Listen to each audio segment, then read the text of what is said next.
At 11:03 a.m. on September 19, 1944, Staff Sergeant Frank Thompson crouched inside the turret of an M4 Sherman tank near Aricourt, France, watching his gunner prepare for an engagement they probably wouldn't survive. 24 years old, 4 months in combat, 12 tank battles. 0 times his gunner saw the enemy first. The Germans had 47 Panther tanks advancing. Thompson had been loading the 75mm gun for Sergeant William Crawford since June. Their survival depended on seeing German tanks first. But the Sherman's gunner sight was narrow. Crawford could only see 30 degrees. By the time the tank commander spotted a threat and Crawford traversed the turret, German gunners were aiming. The 4th Armored Division lost 23 Shermans in 3 weeks. The first loader Thompson lost was Corporal David Kozlowski. September 7th, Chicago, steel mill worker, trained together at Fort Knox. His Sherman took a Panther round at 1,300 yards. German gunner spotted them from a tree line. Aimed, fired. Shell penetrated the turret. Propellant charges ignited. Kozlowski was loading. Died instantly. His body stayed in the burning tank 3 hours. The second loader was Corporal James Martinez, September 16th, Thompson's best friend. Survived Normandy together. Talked about opening a garage after the war. Martinez's Sherman engaged 3 Panthers near Baisonge-la-Petite. Destroyed 1. A second Panther flanked them. Fired from 900 yards. Round went through the turret side. Martinez was pulling a shell.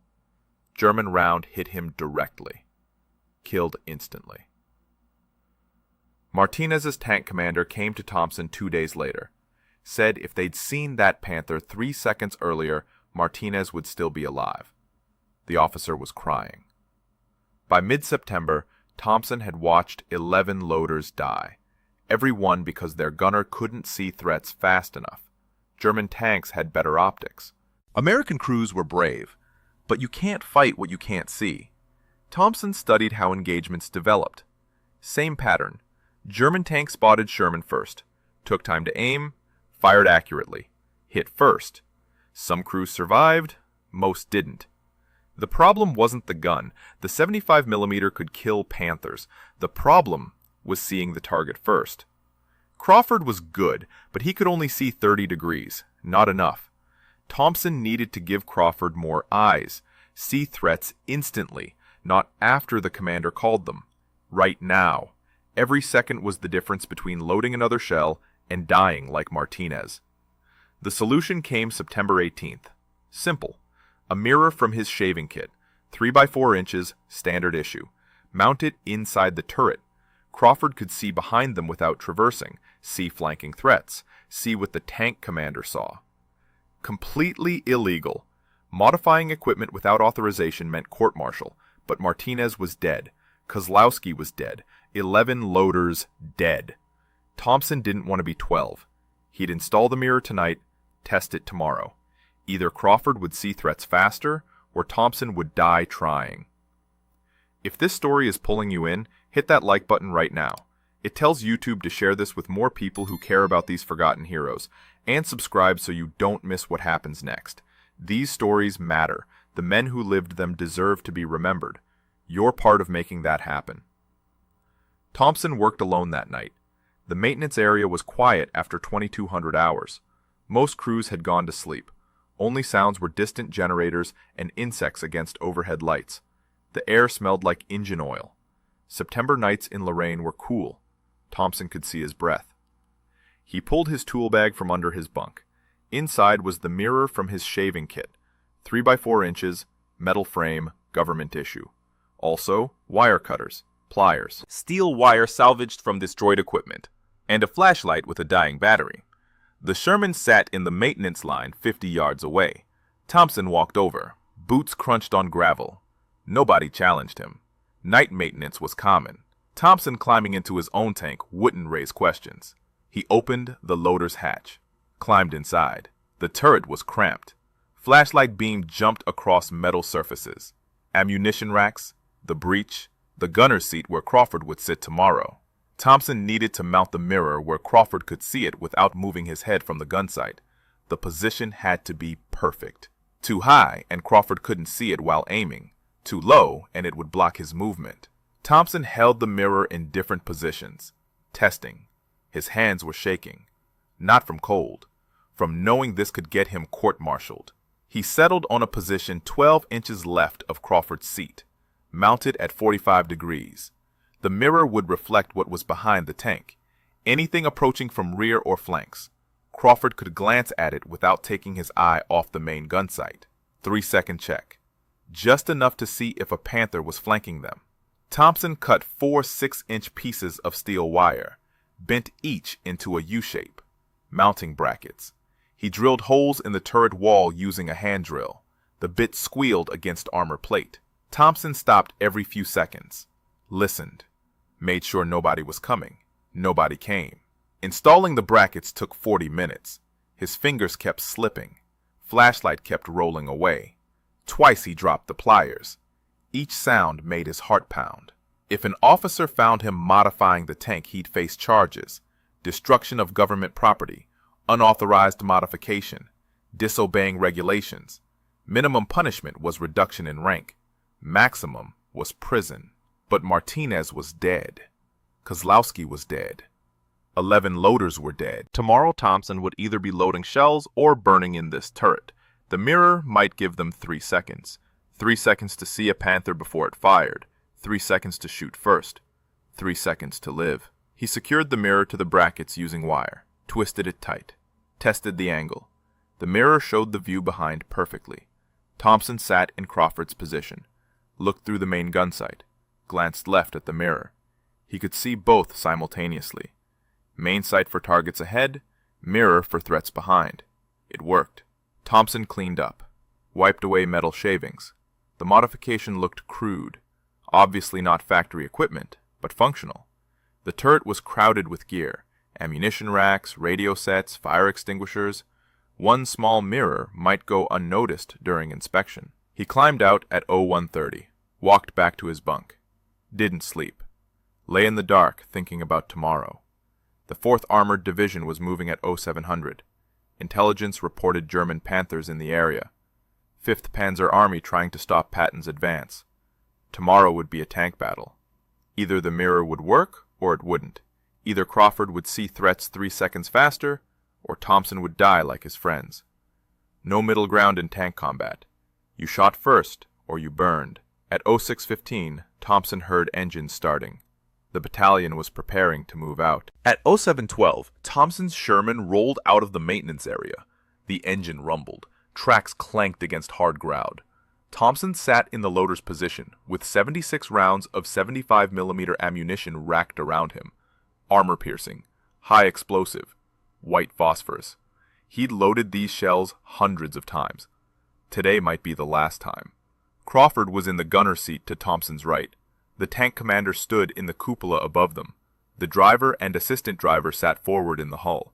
5 men in 30 tons of steel, rolling toward German positions 12 miles east. The battalion moved in column formation. 18 Shermans spread across 2 miles of French farmland, fields on both sides, tree lines in the distance, hills to the north. Perfect country for an ambush. The kind of terrain where Panthers hid and waited, where German gunners picked off American tanks one by one. Thompson watched Crawford. Crawford hadn't said anything about the mirror.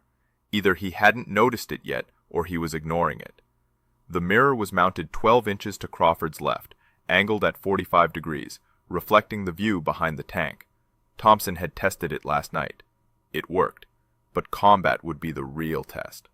At 0843, the radio crackled. Lead tank reported movement ahead. German armor. Panthers, maybe 6 of them. Range 2,000 yards, too far for accurate shooting. The battalion commander ordered the column to spread out, find hull-down positions, wait for the Germans to close the distance. Thompson's crew found a position behind a low ridge. The tank commander called out targets through the intercom. Crawford traversed the turret, searching. The main gun sight showed open farmland. No targets visible yet. The Germans were smart, using terrain, staying hidden until they had good shots.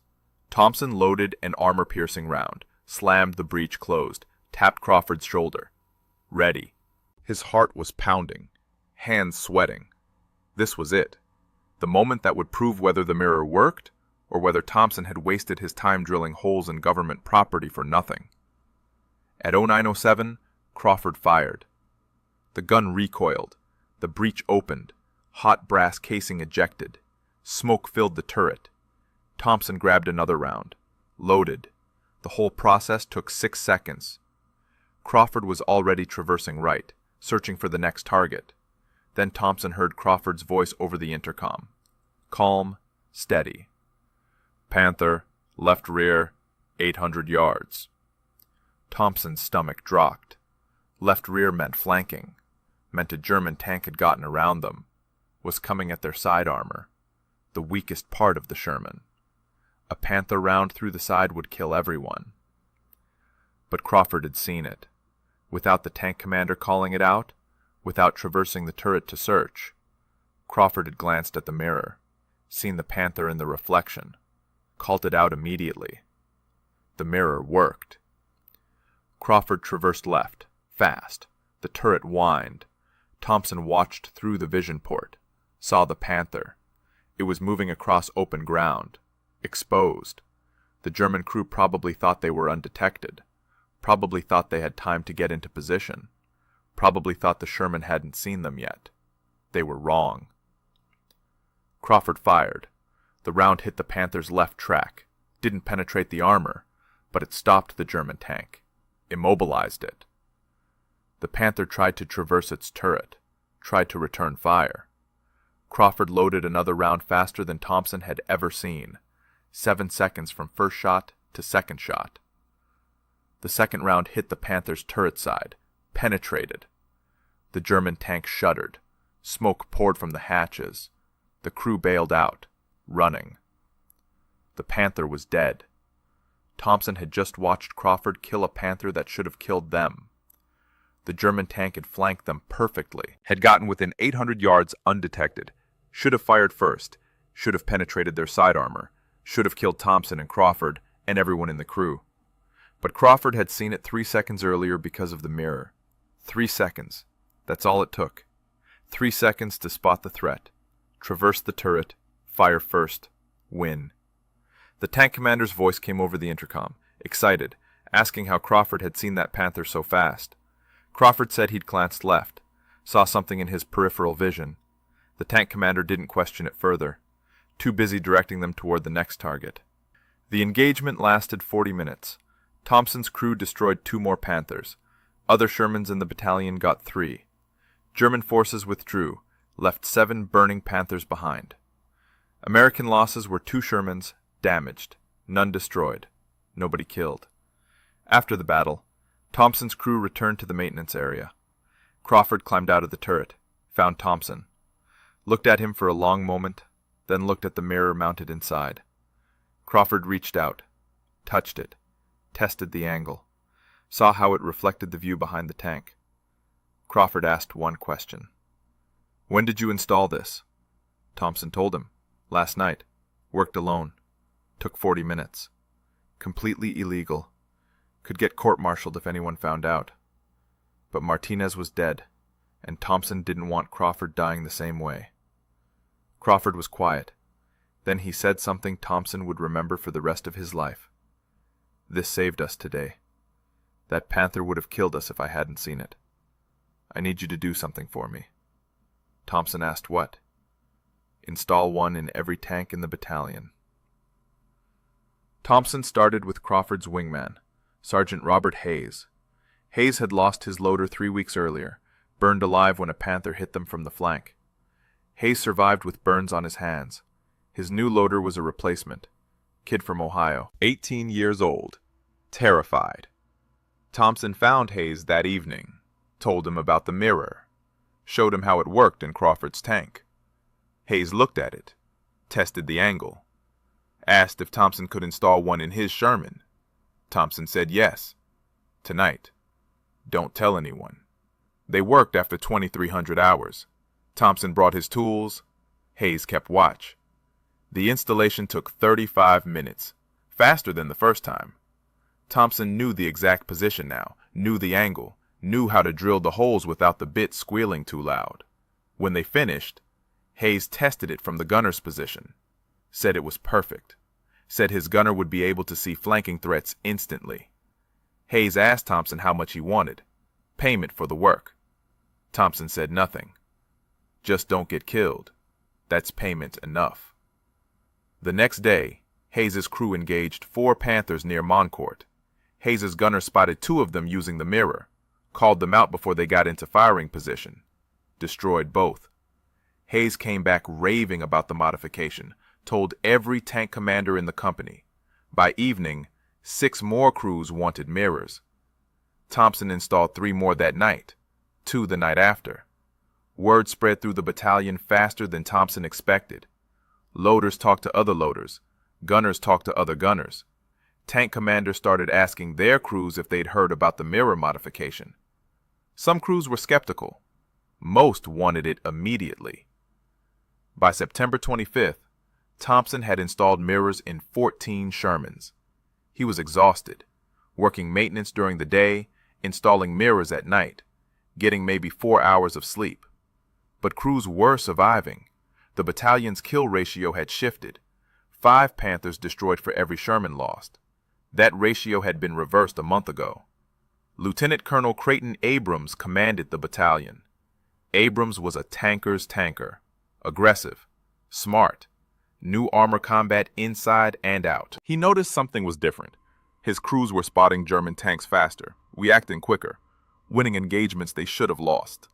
But he couldn't figure out what had changed. On September 27th, Abrams did an inspection of the tank line. Standard procedure, checking maintenance, verifying ammunition loads, ensuring equipment was combat ready. He climbed into Thompson's Sherman, looked around the turret. His eyes stopped on the mirror mounted to the left of the gunner's seat. Abrams asked what that was. Thompson's stomach dropped. This was it. Court-martial, dishonorable discharge, prison. Everything he'd feared since installing the first mirror. Crawford spoke up before Thompson could answer. Said it was a modification they'd made.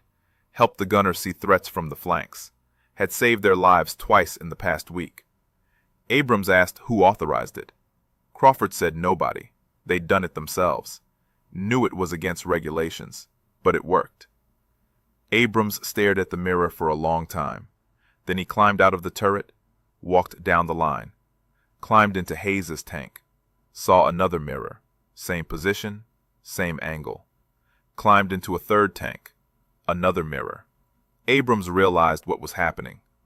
Multiple tanks had been modified, all the same way, all without authorization.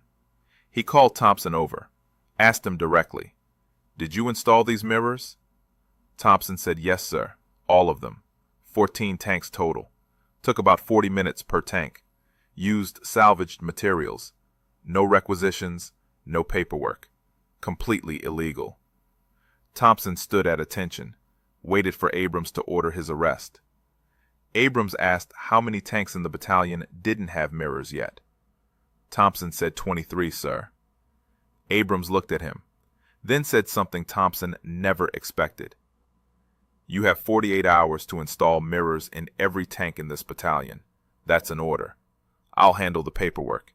You focus on keeping my crews alive." Thompson stood there, stunned. Abrams had just officially authorized the modification, made it legal, protected Thompson from court-martial. More than that, Abrams understood what the mirrors meant, understood they were saving lives, and he was willing to break regulations to save more. That night, Thompson worked faster than ever. He recruited other mechanics, showed them how to install the mirrors, taught them the position, the angle, the drilling technique. By September 29th, every Sherman in the battalion had a mirror. The modification was no longer a secret. It was standard equipment. The Battle of Araucourt started on September 19th and lasted 2 weeks. 4th Armored Division faced elements of 5th Panzer Army, 47 German Panthers and Panzer IVs against American Shermans. The Germans had better tanks, better guns, better armor, but they lost. American tankers destroyed over 60 German tanks, lost 18 Shermans. The kill ratio stunned German commanders. They'd been fighting Shermans for months, knew how to kill them, knew their weaknesses. But something had changed. American tanks were spotting German flanking maneuvers faster, reacting quicker, shooting first. German after-action reports mentioned unusual American tactics. Shermans were engaging targets they shouldn't have been able to see, reversing before German tanks could get into firing position. It was like American gunners had eyes in the back of their heads. They did. Simple 3x4-inch mirrors. By early October, word about the modification had spread beyond 4th Armored Division. Tank crews talked to other tank crews during resupply operations. Mechanics shared techniques. A crew chief from 6th Armored Division saw the mirrors during a visit to 4th Armored's maintenance area, asked Thompson how to install them. Thompson showed him. 2 days later, 6th Armored started installing mirrors in their Shermans. Then 10th Armored Division heard about it. Then 3rd Armored. The modification spread battalion to battalion, division to division. No official orders, no engineering directives. Just mechanics installing mirrors because they worked, because crews were surviving. Lieutenant Colonel Abrams wrote a report to 3rd Army Headquarters, described the mirror modification, included combat statistics. Before mirrors, 4th Armored was losing 2 Shermans for every German tank destroyed. After mirrors, they were destroying 3 German tanks for every Sherman lost. The difference was undeniable. The mirrors gave American gunners a tactical advantage that offset German superiority in armor and guns. General George Patton read the report. Patton commanded 3rd Army. He understood armor combat, understood that tank battles were decided by whoever shot first. The mirror modification gave American crews a few extra seconds. In tank combat, seconds meant everything. Patton ordered the modification installed in every Sherman in 3rd Army, not as a suggestion, as a direct order. Maintenance crews across the entire Army began installing mirrors, using whatever materials they could find, salvaged metal, wire, even glass from broken windows. The mirrors didn't need to be fancy. They just needed to reflect. By October 15th, over 300 Shermans in Europe had mirrors. The modification had spread from one loader's desperate attempt to save his crew to an army-wide tactical advantage, and it had happened in less than a month. German intelligence tried to determine what had changed. They examined destroyed American tanks, found the mirrors, didn't understand their significance at first, thought they were personal items, shaving mirrors. It took several weeks before German analysts realized the mirrors were positioned specifically for the gunner to see behind the tank. By then it was too late. The modification had already spread throughout American armor units. German tactics that relied on flanking maneuvers were failing. Panthers that used to kill Shermans from the side were being spotted and destroyed before they could fire. The tactical advantage Germans had enjoyed for months was disappearing. German tankers started avoiding engagements with American Shermans unless they had overwhelming numerical superiority. The Panther was still the better tank, still had better armor and a better gun, but the Americans could see them coming. And in tank combat, seeing the enemy first mattered more than having the better weapon. Thompson had installed the first mirror to save Crawford. Now that mirror had saved hundreds of American tank crews. Men who would have died in flanking attacks were surviving. Going home. The modification cost nothing, required no new equipment, no factory production, just a small mirror and 40 minutes of work. But the Army wanted to make it official. In November 1944, an engineering team from Ordnance Department arrived at 4th Armored Division headquarters. 3 officers, 2 civilian engineers. They'd been sent to evaluate the mirror modification, determine if it should be integrated into standard Sherman production, make it official Army equipment instead of field improvisation. The team spent 3 days inspecting tanks, interviewing crews, testing the mirrors in combat simulations. They measured angles, calculated sight lines, verified that the modification didn't interfere with turret operations. Their conclusion was unanimous. The mirrors worked. They should have been part of the original design. The Ordnance Department recommended that all new Shermans rolling off production lines be fitted with mirrors in the gunner's position. Existing tanks in theater should be retrofitted during maintenance cycles. The modification would become official equipment. Standard issue. No longer illegal. But there was a problem. The engineers wanted to redesign the installation, make it cleaner, more professional, use manufactured brackets instead of bent wire, use regulation mirrors instead of salvaged shaving mirrors. They wanted to take Thompson's improvised solution and turn it into proper military equipment. Thompson didn't care about that. He cared that the engineers wanted credit. They were writing reports, submitting patents, claiming the mirror system as an Ordnance Department innovation. Thompson's name appeared nowhere in the documentation. Neither did Crawford's. Neither did Hayes's. The official record would show that Army engineers had developed an improved sighting system for Sherman tanks. Lieutenant Colonel Abrams tried to correct this. He wrote letters, submitted reports, made sure Thompson's name was in every document from 4th Armored Division. But those reports got buried, lost in the bureaucracy. The engineering team's version became the official story. Army engineers had identified a problem with Sherman gunner visibility and developed a solution. Thompson learned about this in December. An officer showed him the official documentation, asked if he wanted to file a complaint. Thompson said no. He didn't care about credit, didn't care about recognition. He cared that crews were surviving, that loaders weren't burning alive because their gunners couldn't see threats. If the Army wanted to pretend engineers invented the mirrors, fine, as long as they installed them. By January 1945, the modification was standard across all American armor units in Europe. Over 800 Shermans had mirrors.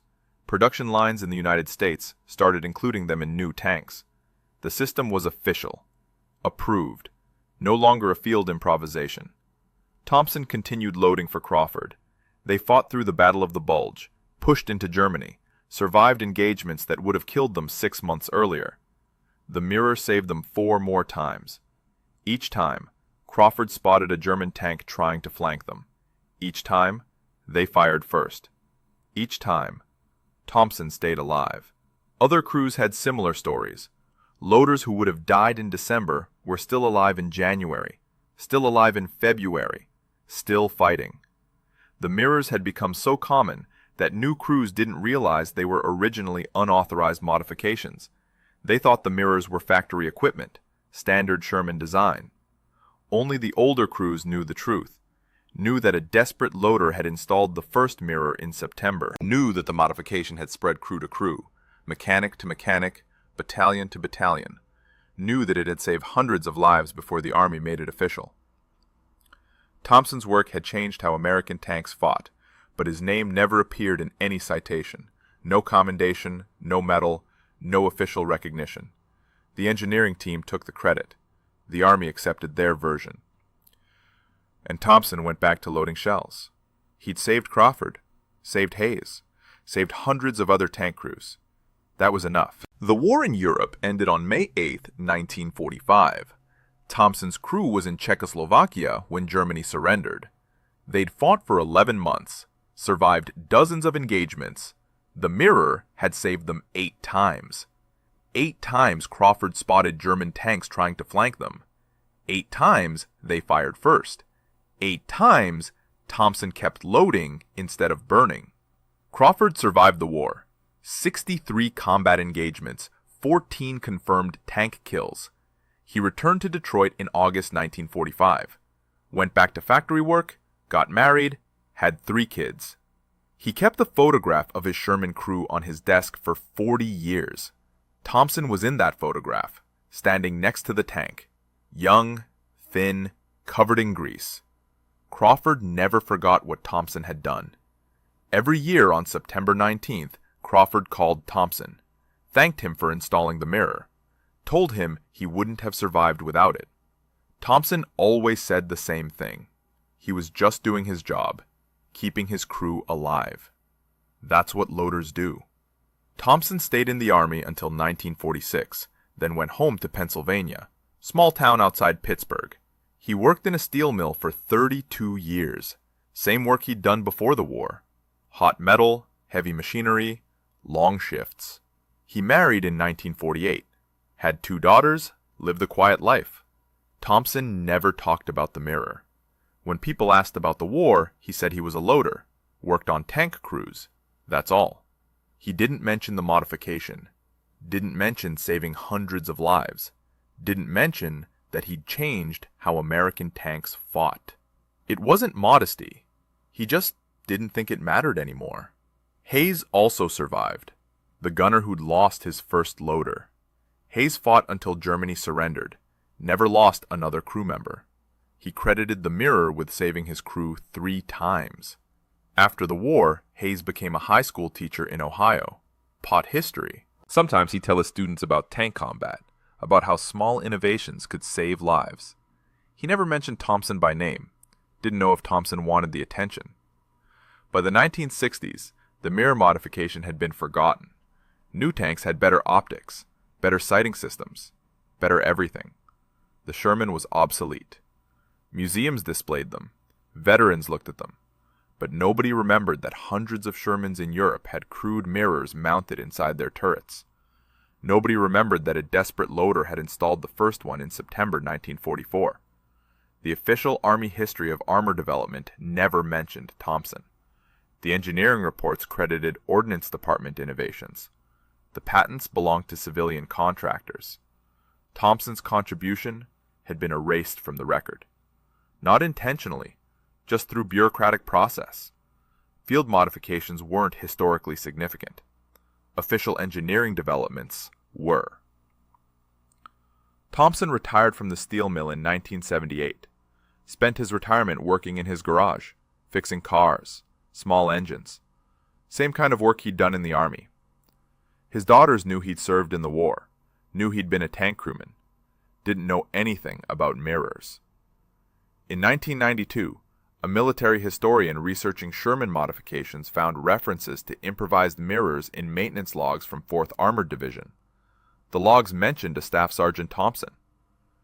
The historian spent 6 months tracking down veterans from that unit. Found Crawford. Crawford told him the whole story. About Martinez dying, about Thompson installing the mirror, about how it spread through the entire division. The historian found Thompson through veteran registries. Thompson was 74 years old, still living in Pennsylvania, still working part-time in his garage. The historian asked if he'd installed the mirrors.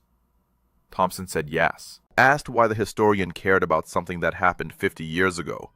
The historian said he'd found maintenance logs from over 40 battalions, estimated that somewhere between 600 and 800 Sherman tanks had mirrors installed between September 1944 and May 1945. Based on survival rate improvements in units that used the mirrors versus units that didn't, the modification had probably saved between 200 and 300 American tank crew lives. Thompson said he'd never counted. He just remembered Crawford, and Hayes, and the others who came back. That was enough. The historian published his findings in 1994. A small article in a military history journal described the mirror modification, credited Thompson, included interviews with Crawford and Hayes. The article reached maybe 2,000 readers, mostly academics, veterans, history enthusiasts. Thompson received 3 letters after the article published. One from a former tank commander who'd used the mirror in Germany, said it had saved his crew twice. One from a loader who'd installed mirrors in 6th Armored Division, said he'd learned the technique from Thompson's crew chief. One from a museum curator asking if Thompson would donate his tools or any materials from the war.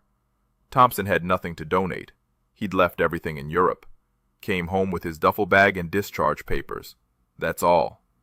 No souvenirs, no memorabilia. Just memories of Martinez and Kozlowski and the 11 others who died before Thompson figured out how to keep Crawford alive. Crawford visited Thompson in 1996, drove from Detroit to Pennsylvania. They hadn't seen each other in 40 years, talked for 6 hours, about the war, about the mirror, about the crews they'd lost and the crews they'd saved. Crawford said he'd tried for years to get Thompson recognized, written letters to the Army, to veterans organizations. Nobody cared. Too much time had passed. Too many bigger stories from the war. Thompson said he didn't need recognition. He had Crawford sitting in his garage, alive. That's recognition enough. Frank Thompson died on March 14, 2003. He was 84 years old. Heart failure. His obituary in the local newspaper mentioned his service in World War II as a tank crewman with 4th Armored Division. It did not mention the mirror modification. Did not mention that he'd saved hundreds of lives. Did not mention that he'd changed how American armor fought in Europe. His funeral was small. Family, a few friends. 3 men Thompson didn't know attended. They introduced themselves after the service. Tank veterans. Men whose crews had used the mirror modification. They'd read about Thompson's death in veterans' newsletters, wanted to pay respects, wanted his family to know what he'd done. Thompson's daughters learned the full story that day, learned their father had installed mirrors in tanks, learned those mirrors had saved lives, learned he'd done it without authorization, risking court-martial, learned he'd never talked about it because he didn't think it mattered. Today, Thompson's story exists in fragments. Maintenance logs in the National Archives, interview transcripts in military history collections, a paragraph in a book about Sherman tank modifications. Most people who study World War II armor have never heard of him. The mirror modification is a footnote, a curiosity, not significant enough for textbooks. But if you visit the Patton Museum at Fort Knox, you can see a Sherman tank from 4th Armored Division. Inside the turret, mounted to the left of the gunner's seat, there's a small rectangular mirror, 3 inches by 4 inches, metal frame, crude wire brackets. It's labeled as a field modification, common in late 1944. No name attached. That mirror is Thompson's legacy. Not the official one. The real one. The one that mattered to Crawford and Hayes and the 200 others who survived because a desperate loader broke regulations to save his crew. That's how innovation actually happens in war. Not through committees or engineering teams. Through soldiers who see problems and fix them. Who don't wait for authorization. Who risk everything because their friends are dying and they can't stand watching anymore. Thompson installed the mirror to save Crawford. That mirror saved hundreds. And nobody remembers his name. But you do now. If this story moved you the way it moved us, hit that like button. Every like helps us rescue more forgotten stories from the archives and share them with people who care. Subscribe to join our community of history keepers. These stories don't preserve themselves. They need people like you who understand that the real heroes weren't always the ones with medals. Sometimes they were loaders with mirrors and the courage to break the rules. Drop a comment and tell us where you're watching from. Our audience stretches from Texas to Berlin, from tank museum volunteers to the grandchildren of Sherman crews. You're not just watching. You're part of keeping these memories alive. Thank you for being here. Thank you for listening. And thank you for making sure Frank Thompson's story doesn't fade into silence. These men deserve to be remembered, and you're helping make that happen.